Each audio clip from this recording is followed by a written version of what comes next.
computer. And for everybody, here's Kevin. Go ahead, Kevin, take it away. My name is Kevin Gump. I am an alcoholic. I'd like to thank you, Paul, for allowing me to come here this morning and share with you people. It's an honor and a privilege to be able to just try to give back a little bit of what has been so freely given to me. And I'll try to do that to the best of my ability. I'm sitting here this morning, and it's no different than any other morning. You guys were giving out the chips, and I heard you gave out the red chip.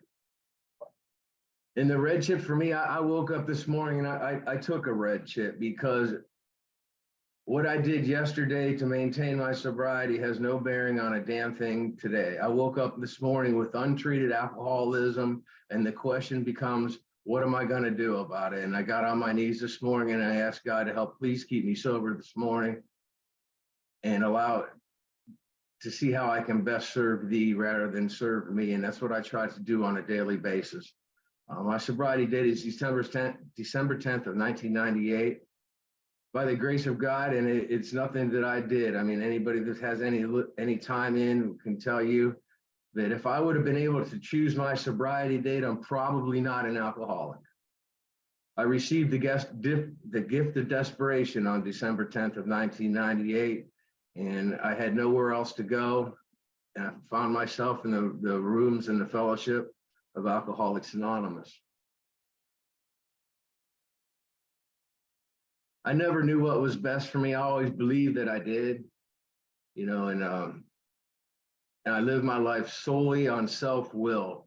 And the thought, as I sat at one of my first meetings of Alcoholics Anonymous, the thought crossed my mind is, my best thinking has got me here. I was a 30-year-old man, or a 30-year-old boy, I should say, that had been beaten down, broken.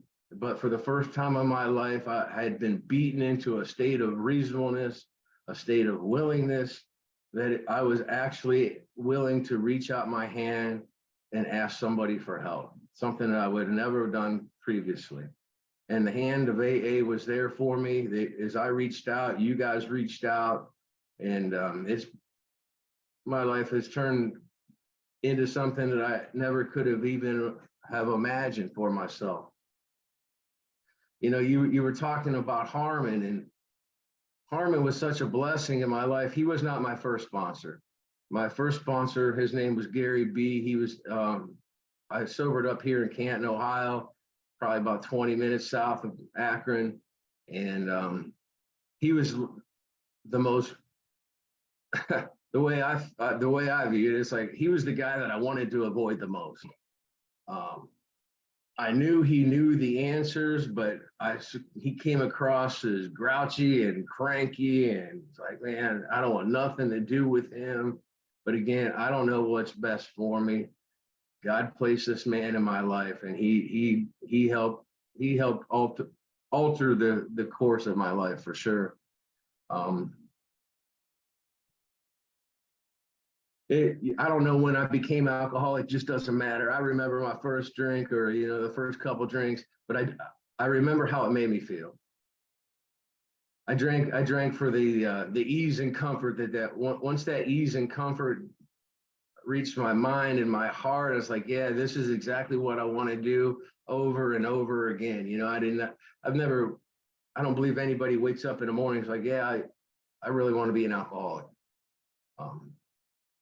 But ultimately, my destructive drinking got it to the point where I could no longer control the amount that I took in, and that's all that I thought about. I had an obsession in the mind that even if I wasn't drinking, I was thinking about where I was going to get my next drink, who I was going to be running around with, and how was I going to get that drink. I am not an alcoholic because of anything that happened to me as a child. My parents did the best they possibly could with me. They showed me love. They showed me tolerance. They taught me things. They taught me well. And, as time went on, I became a professional victim, but if anything, I victimized myself. You know, I'm one of these guys that wanted to blame everybody for my outside circumstances, never wanted to take responsibility for a damn thing. You know, and honestly, I've lived 24 hours a day for my entire life. This is not a new concept for me. You know, a lot of my friends, they might have had hopes and goals and dreams for themselves. That is not what I had in mind. I was just worrying about where was I going to get my drink today? Where was the party at? Let's go have some fun. I'll worry about tomorrow. And my dad, he told me early on, he said, you know, Kevin, you and this I don't give a damn attitude is going to get you in a hell of a lot of trouble. And ultimately, that's exactly what had happened. My parents separated, and when that happened, my brother and I we lived with my father, and you know he had to work long hours, so I was left unsupervised. And once that happened, self will kicked in, and I was running around with people I probably shouldn't have been running around with, doing things I shouldn't have been doing. But drink was always involved. I enjoyed what that drink did for me. I enjoyed I really enjoyed not only how it made me feel, but what it allowed me to become. It seems like I've I was able to be more comfortable in social situations that I was always awkward in. And once I got that alcohol in me, man, I could talk to anybody. It was mostly talking BS, but I could talk with anybody. And not every time did I get in trouble was I not every time did I drink that I got in trouble, but man, every time there was some trouble involved, alcohol was always present. It started off early, you know, as far as maybe on the weekends, and it moved into a weekday, but ultimately it really became an everyday occurrence. That's all I thought about. And once I started to drink, I couldn't control the amount that I took in. And I really started to notice, even with some of the people that I was associated with and some of my friends, I could tell that I drank differently, and that I acted a lot differently than these people did. They may be, these individuals, they might be able to drink a lot, but yet they would go home and they would take care of whatever responsibilities that they might have in their lives. But I could never do that. Once I started to drink, that was the sole priority in life. I could have great plans for a day, like this is going to happen. I need to be present here. I need to go handle this situation, but I don't want to do that. Let me take a couple of drinks first, then I'll be able to handle it. But once I ingest that alcohol, all bets are off, and the alcohol takes precedent over anything. Alcohol ruled me from day one, ultimately. And no matter how sick I got or how much trouble that I got into, alcohol was always the solution to it every time. I barely graduated high school. I didn't have any great plans in life, no really hopes or dreams. I just wanted, where was the next party at? I remember being at a graduation party one night, and everybody was talking about how they're going to college, or they got these plans. Maybe they're getting married, or they got these good jobs they're looking forward to. And I'm over off on the side. I'm shaking this keg to see how much alcohol is left in there. Like, man, I wonder how many hours is left in this thing. That was all that I concerned myself with. I ended up hooking on with a construction company after that. And these guys were a bunch of older guys, and they worked really hard, and they drank hard. And after work, the boss would roll through the drive-through, and he would buy, a 12-pack of beer. And I wasn't very good in school, but I could do the math. I knew there was 5 guys in that band. If you're going to buy a 12-pack, I got to drink that first one really quick so that I get my fair share. And once I would get that in me, I'd be off and running. I couldn't stop drinking, nor did I want to.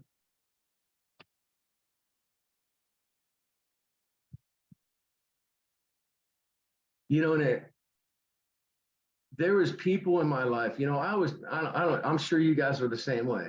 There were people in my life that actually cared about me, that would tell me, Kevin, man, you really need to take a look at your drinking. This is causing you problems. And the moment that would happen, something would rise up in me, and I'd be like, man, screw you. Just leave me alone. Let me do what I'm trying to do in life, and I won't bother you. You know, I always told myself the ultimate lie that I wasn't hurting nobody but myself. And really, that was not true. It was the people that cared about me the most. These were the people that were most affected by my alcoholism. You know, the alcoholic, we suffer greatly, but so does the family around us, the people that care about us. These people are afflicted as well. And I had never known that to be true. Um, you know, I always told myself too that I never really stole from my father, which that because I'm very dishonest. You know, prior to coming into Fellowship of Alcoholics Anonymous, you know, I'm dishonest and I'm self-centered and I'm selfish as hell. And I always told myself that I really never stole from my father, but that's not true. What I did steal was I stole night's sleep. I stole serenity from him. Um, I stole peace of mind. So hell yeah, I stole a lot. And I really that needed to be pointed out to me, something that I never understood. The only reason that I wasn't homeless, and I was not homeless, was because my younger brother actually took care of me. And you know, he made sure that we had a place to stay, and he kind of just drugged me along with him. And as time wore on, I know that I was wearing on him. I was so irresponsible with money. Once I got a little bit of money in my pocket, it's like I'm off to the drive-through or I'm off to the bar. I I just wanted to have that drink with me and around me at 24/7 the best I possibly could. The scariest thing for me, whether I knew it or not, I was always full of fear. Me and fear have been constant companions my entire life. You know, I drank for courage, but became fearful. One of the most fearful things that ever happened to this alcoholic was when I would run out of alcohol and it would be the middle of the night and there ain't nothing open. That is god awful. And sometimes in the middle of the night, I'd be in the darkness of the night, knowing I had no alcohol, you know, maybe drink some cough syrup or whatever the case, because it talks about, you know, in the doctor's opinion, alcohol in any form. You know, and there's been multiple times when I'm looking for alcohol in any form, whatever that is, just because I knew the bar up the road from me would open about 5:30, and if I could just get there by the crack of dawn, get a couple drinks in me, I'd be fine, be able to carry out my day.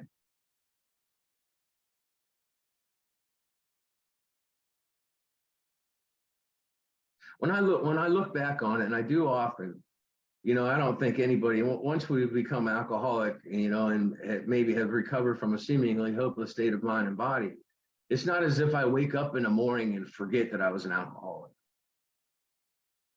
That just doesn't happen. I know that I'm an alcoholic now. I had no idea what was going on. I did not know what I suffer from. I really truly believe that if outside circumstances in my life were to change, I would be fine. I had no idea that I was the main cause and symptom of the outside circumstances going around me. You know, I've always had resentment towards the police. I've had resentments towards boss. You know, the boss, they were always bossing me around and they were always wanting me to be at work at a specific time, give them a specific amount of effort, preferably not drunk. But that was not always easy to do. You know, I knew that I needed to make some money. And so I would, you know, supposed to give the boss 40 hours a week. I would maybe show up for 20, 24, get a little paycheck. And once I realized that I could cash my check at the bar became my bank. And then it got really crazy from that point, you know, and I could wake up in the morning and tell myself that, you know what, today's the day. Today's the day that I'm actually going to buy some food. Today's the day that I'm actually going to maybe even buy a pair of tennis shoes for myself. Just take care of some normal necessities that seems like average people do without thought. But for this alcoholic, I have to plan for it, game plan for it. But as soon as that alcohol or the drink takes over, all those things get cast aside. And my main priority, because of the obsession of the mind, is where I'm going to get that next drink. And once I take that drink, I don't know what's going to happen to me. I can't control the amount that I'm taking in. I had no idea that I'd suffer from an obsession of the mind coupled with the physical allergy. I had no idea. All the problems that I had, alcohol was always the solution. The problems that I had, if these people would just leave me the hell alone, I would be okay. I ain't gonna bother you.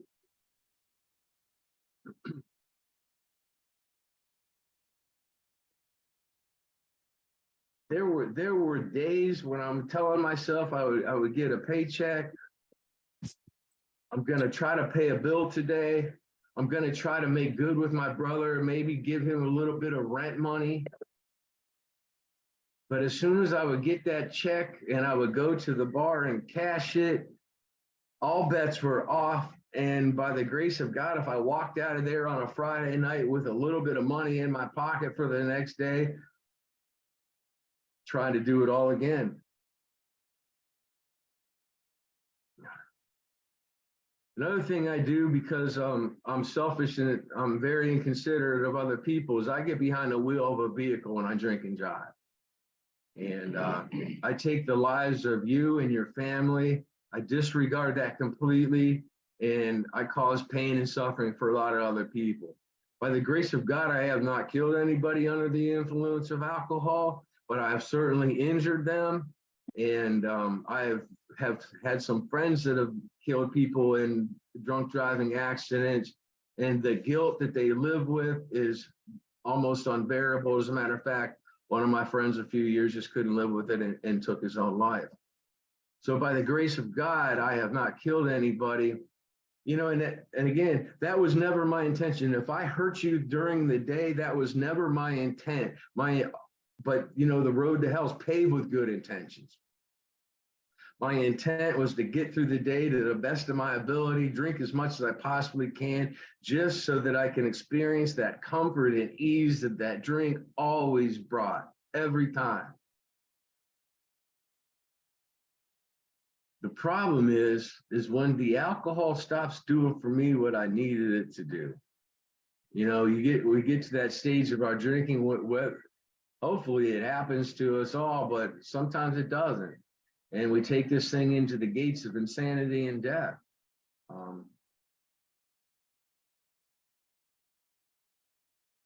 The consequences of my life, I could drink those away for the most part. I just looked at these things as speed bumps, road bumps.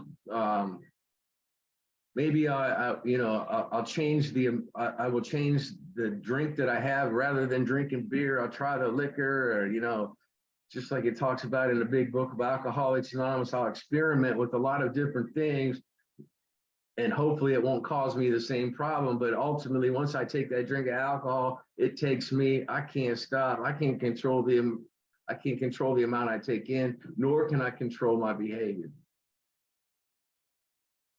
And there come a time that the way that I believed, if I was ever going to truly drink successfully the rest of my life, that I was probably going to have to lock myself up in my bedroom or in a closet, stash as much alcohol in there as I possibly could, drink my life away, and I would be fine. But there would be a problem with that, because I know ultimately I would run out of alcohol in some way, somehow. I was going to have to go and get that alcohol.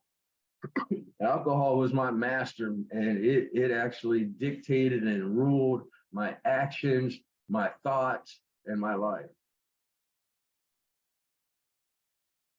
If I could just drink 2 or 3 or 4 drinks and get away with it, I'm not sitting here at a kitchen table on a Sunday morning, sitting in front of a computer talking about alcoholism. I do not have the ability to drink 2, 3, 4 drinks and stop.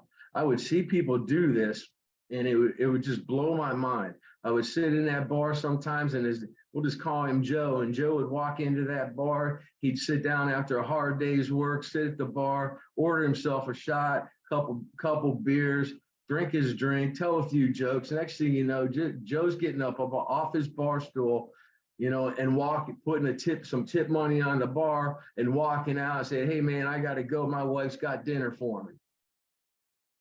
That is an impossibility for me. No matter how great the necessity or wish, once I begin to drink, I cannot control the amount they take in. I can't stop drinking. I've triggered the phenomenon of craving, and and I tried very hard. I wanted to drink with impunity, like I've seen other people drink, but it was going to be a physical and mental impossibility. I was different than Joe, and I had no idea. And Joe would come bouncing in the next day. He'd have a couple shots and be a beautiful Saturday morning, and I'm sitting in this dark, dingy bar, and here comes Joe popping in, sits down, gets a couple drinks, puts his tip on the table, said, I got to get out of here. I got to go cut my grass. And he would apparently go do that. I wanted to be able to do that, but once I take that drink, I can't. I am powerless over that alcohol. I don't know how many occasions over the years that have been missed that I was supposed to be there. I'd take a couple drinks prior to having to be there, and it would all go to the wayside. And my sole objective in life was to get as much of that drink in me as I possibly could.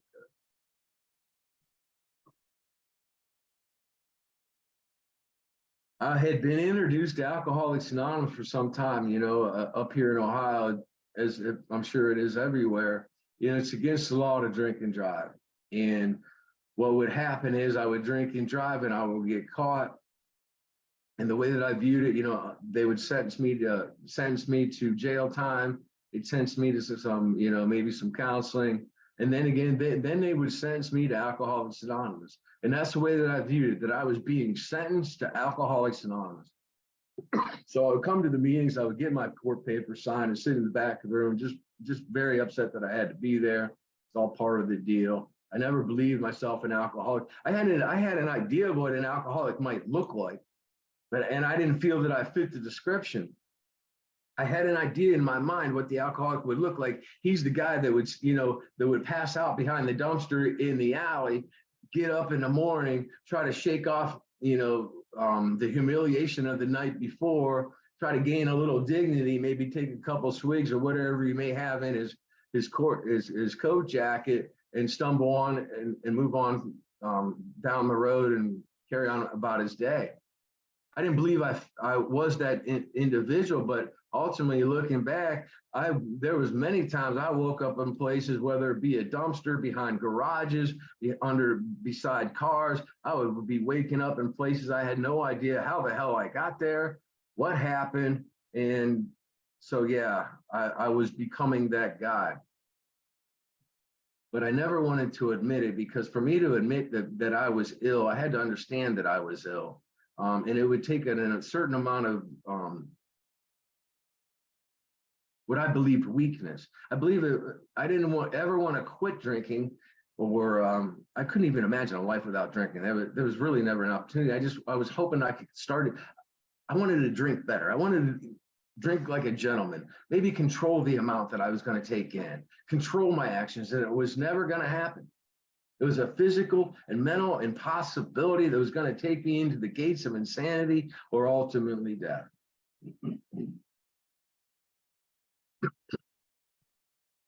I believed that surrender was weakness. I was never going to reach out my hand to Alcoholics Anonymous and say, hey, look, I need some help. I know a lot of people that have called an Alcoholics Anonymous intergroup, called them up, say, hey, I need some help. And, they get to meetings or whatever. I was never going to be that individual. There was no possible way. And God knew that. God knew that. My ego and my self-will would have never allowed me to do that. But God intervened in my life. And it talks about in the big book of being beaten into a state of reasonableness. And ultimately, that's what that alcohol had done to me. It had beaten me into a state of reasonableness, a state of willingness, that for the first time in my life, when I got sentenced to Alcoholics Anonymous this last time, I was actually able to be willing to listen, something that I'd never been willing before. Rather than going to a meeting of an Alcoholics Anonymous and unidentifying because, I'm not as old as that guy, or I didn't drink like that, or those things didn't happen to me. What happened was I was starting to go to these meetings and I'm starting to hear some things that I could identify with. I could identify with how they thought, how they felt and how they drank. I could start to see myself in that.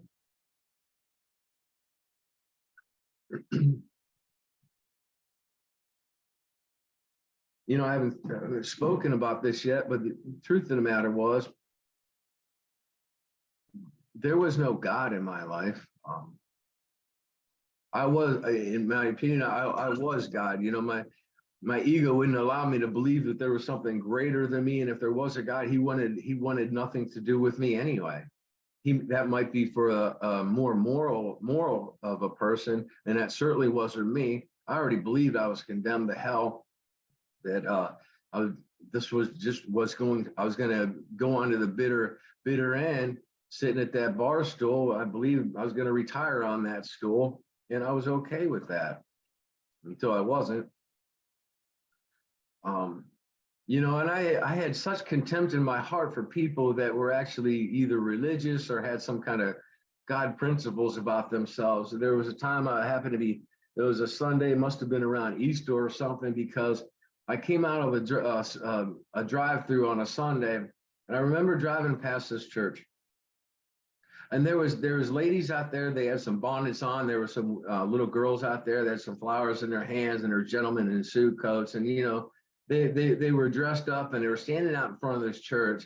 As I'm driving past these people in this piece of crap truck, my life is falling apart. The solution to my whole life's problems is sitting next to me in my passenger seat, which is that 12-pack that I just bought. And I'm driving past these people, and I'm looking over with contempt in my heart, thinking to myself, what the hell do you know? What the hell do you know? They had something that I should have been seeking my entire life. There was order there. There was not chaos there. There was probably peace that I had never known my entire life, something that I should have been seeking the entire time. And here I am driving off into the sunset.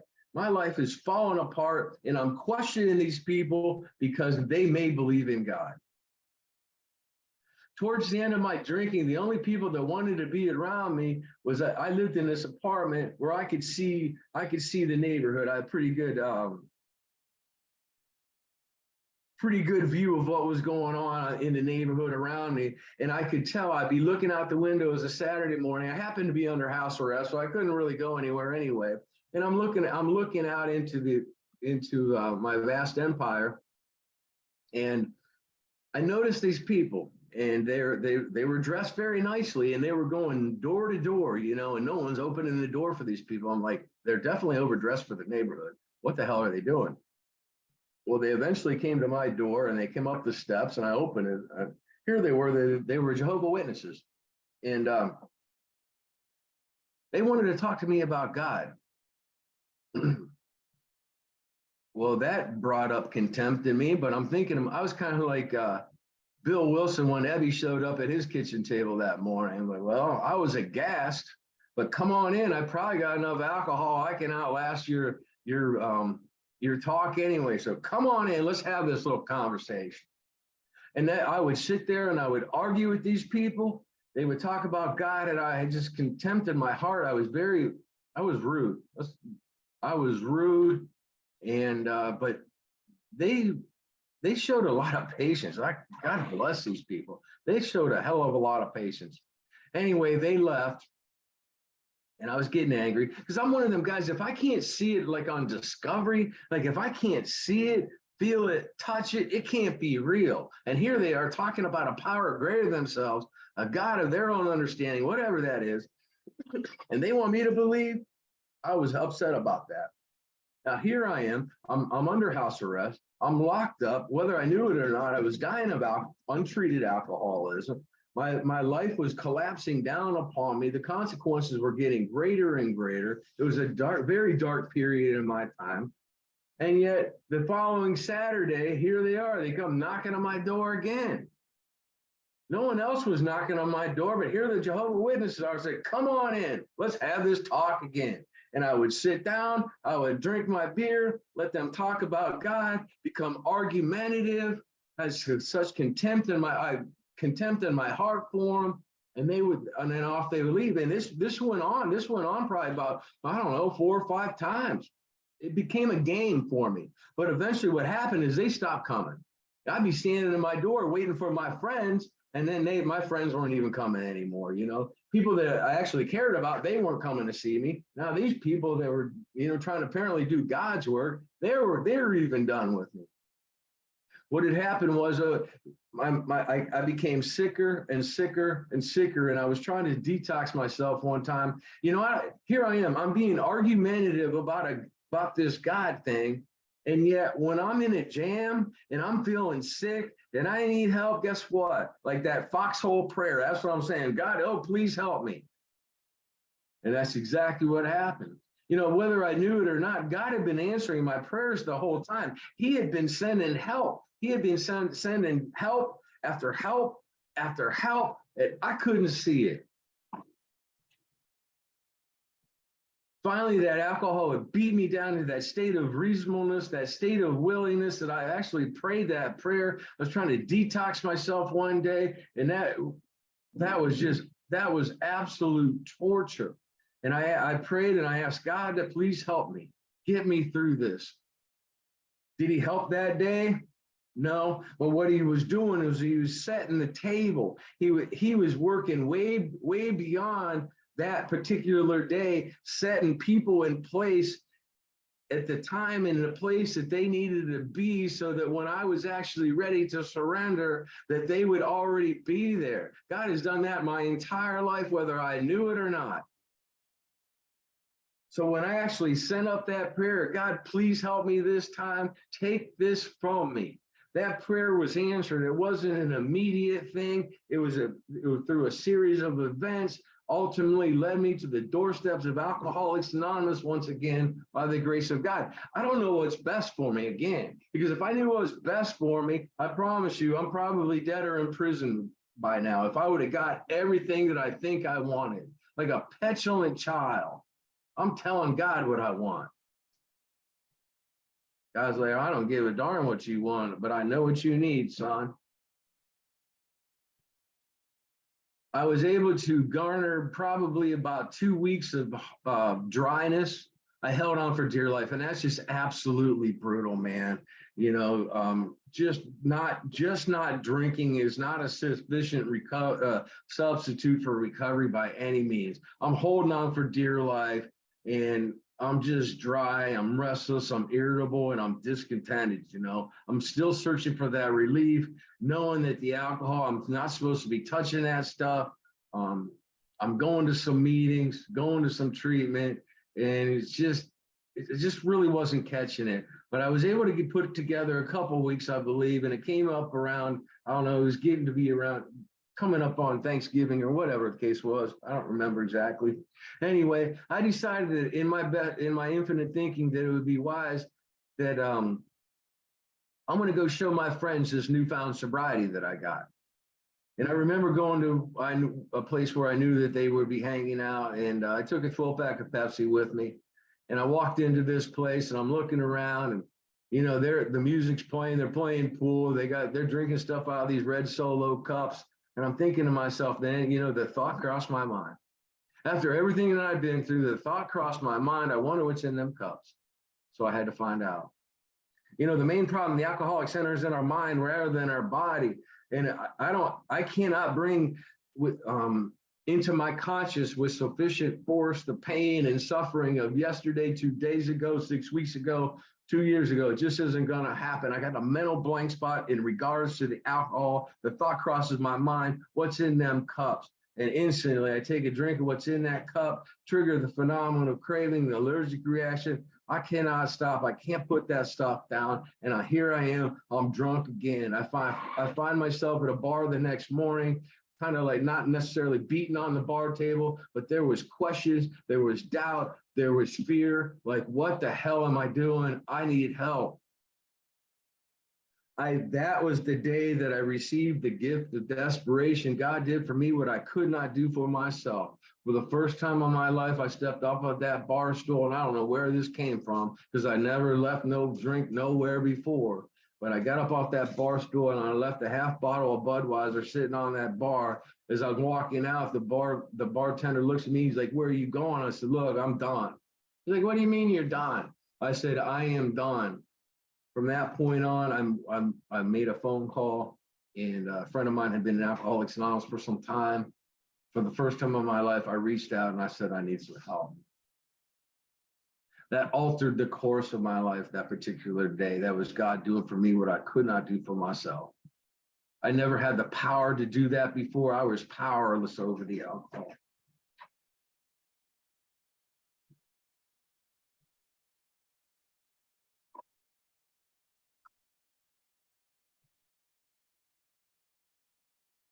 So as I find myself in a meeting of Alcoholics Anonymous, beaten down, scared, frustrated, sick,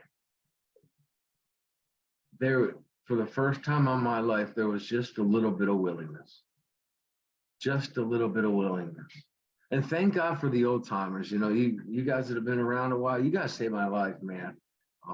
Because what happened was in my thought process was, how in the hell am I going to go the rest of my life without taking a drink? And I was taken aside by some gentlemen. They said, Kevin, you don't even have to worry about the rest of your life. Can you not drink today? Can you try to stay sober this 24 hours? So I can try that. And that's what I did. The fellowship of Alcoholics Anonymous was a power greater than me. It's what I put, as time wore on, it's you people were what I put I believed what you were telling me. And you told me that, Kevin, if you do what we did, you'll get what we got. You know, you read the promises before the meeting, and there's about 152 promises in the big book of Alcoholics Anonymous. And one of the most powerful promises there is the first part of step 12, that having had a spiritual awakening as thee resolve these steps. And that's exactly what happened. Through the 12 steps of Alcoholics Anonymous, I had been guided, and the guide was the problem. There was an elderly lady that she actually saved my life one day. You know how, after the meeting, we stand around, we hold hands, and we pray the Lord's Prayer. And she grabbed my hand. She said, Kevin, you can use my God until you can find one of your own understanding. It was probably one of the most loving things anybody had ever said to me. And it's really profound. It touched me to my core. And then, like I had said earlier, God had placed these people in my life without me even knowing it. He was doing work for me. Well, he was preparing the table for me. Ultimately, is what it was happened, because there was people that was put into my life. My sponsor was put into my life, who single-handedly guided me through the 12 steps of Alcoholics Anonymous. The meeting that I went to, it had the steps on, you had the 12 steps on the wall, the 12 traditions. And for a short time, I was looking at those 12 steps, picking and choosing ones that I might do. If I'm going to read the steps off the wall, then I'm going to get off the wall sobriety. But I knew that if I was going to stay, there was going to have to be a more serious attempt on my part to try to take these steps in, to try to seek these gentlemen out that seem to have some peace in their life, seem to have some direction in their life. They knew what they were talking about. You guys never lied to me. You came at me straight, and thank you for that. Them old timers, they didn't give a damn about my feelings, but they cared about saving my life. And for that, I am forever grateful. The 12 steps of Alcoholics Anonymous, as I was able to make a decision to turn my will and my life over to care of God as I understood him. Over a course of time, he was no longer this punishing God. He became a loving and caring and merciful God. He showed me grace and mercy by placing you in the hands of the fellowship of Alcoholics Anonymous. God was not this condemning God that I believed him to believe. These were the notions that they had to be cast aside. These old ideas, they had to be cast aside. And I needed to know there was another important thing about God that I needed to understand. There was one, and I am not it.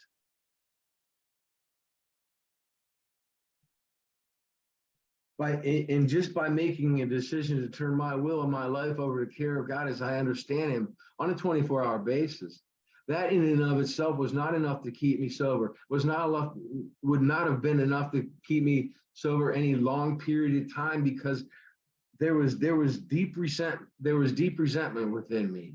There was deep fear within me. I didn't have the power to remove the obsession to drink, but I also did some of these resentments and these fears. I didn't have a power to wish them away. I was going to need God's help, and there are prayers for that in the big book of Alcoholics Anonymous. These gentlemen that I sought out, they were spiritual. Obviously there was something transforming in their life, something transcending in their life. They believed in a power greater than themselves. They believed in God.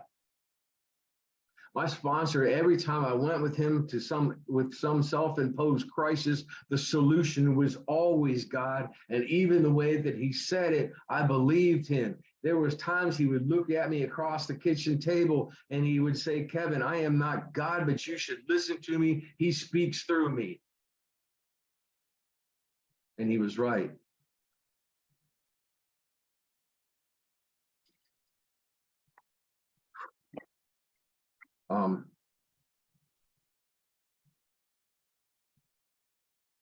The 12 steps of Alcoholics Anonymous have relieved the obsession to drink, something that I didn't even think was possible. I have had through the 12 steps of Alcoholics Anonymous, I have had a deep and revolutionary change of heart and mind. I believe that there is a powerful, loving God that if I'm willing to try to tap into that power on a daily basis, that he will guide me through and lead me to where that he needs me to be. Like this morning, I'm sitting at a kitchen table, and this is pretty much where Alcoholics Anonymous started in itself. I got another alcoholic sitting here. I got a screen full of alcoholics here that, I'm drinking coffee, sharing my experience, strength, and hope with you guys. It has been a very long journey, and if there's been any trouble in my life, it's all been self-imposed. It's all because self has kicked in. One of the things that has really been instilled in me over the years is service work in regards to trying to help another sick and suffering alcoholic. My first sponsor, Gary, before he passed, he was always beating this drum with me. And I would watch how they would work with other alcoholics. And he would say, Kevin, do not become one of these AA sponges that just soaks this whole damn thing up and doesn't give it away. You have a duty and an obligation and a responsibility to carry this message to as many sick and suffering alcoholics as you possibly can. I have seen people come in and out of the Fellowship of Alcoholics Anonymous, get their life turned around. Things are going good in their life, and then they either go back out or don't come back in. And part of the problem is that I've seen is that selfishness comes back in. They forget who brought them. I don't ever want to. Looks like we lost him.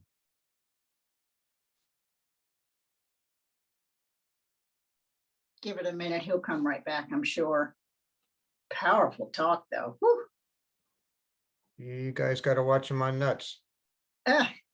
When is that, Paul? Every Wednesday night? Wednesday night, 7:30, January through the end of May. Put that up in chat for people, if you will.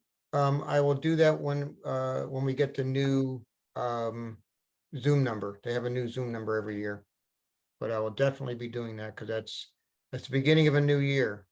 You don't want to miss it. And when does it start? January? First Wednesday in January. So sorry about that. Lack of power was my dilemma. Come on back in. Yeah, so I'm just gonna wrap it up real quick. I've been blessed beyond my wildest dreams. My first sponsor, by the grace of God, we were able to bury him. Harmon Veely, he stepped in, he filled the gap, and it's just been such a wonderful journey. So I just want to thank you for I've asked. I just Mr. want to thank Gordillo. you for allowing me to speak today. Before we have any more technical problems here. Thank you. All right, Thank you thank- so much thank you, for Kevin. being here. Video here.